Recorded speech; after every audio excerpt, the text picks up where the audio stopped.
စပင်ရဲ့ပုံစံ shape သုံးမျိုး shape တရားဆိုလို့ရှိရင်ပထမအောင်ဆုံးအနေနဲ့ကျွန်တော်တို့က round layer shape စဝိုင်း layer shape ဒုတိယအနေနဲ့ square layer shape တူရန် layer shape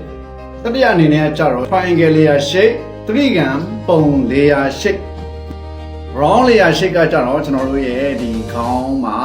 round စဝိုင်းပုံစံမှာတွေ့ရှိရမှာဖြစ်ပြီးတော့ဒီပုံစံတွေက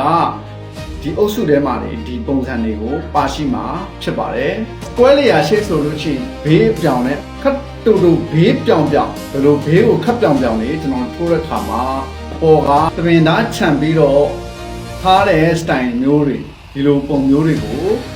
တွေ့ရမှာဖြစ်ပါတယ်။နောက်ထပ် triangle layer shape ကကြတော့ကားလေးပေါ့နော်ဘေးဖောင်းဖောင်းဒီ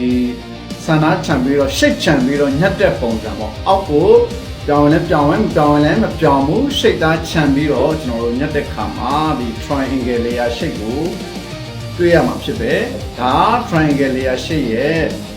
အုပ်စုထဲမှာပါတဲ့ပုံစံတွေပဲဖြစ်ပါတယ်ကျွန်တော်ကျေးဇူးတင်ပါတယ်ဒီနေ့တစ်ခုရရှိခဲ့မှကျွန်တော် comment မှာတစ်ခုရေးခဲ့ပေးပါ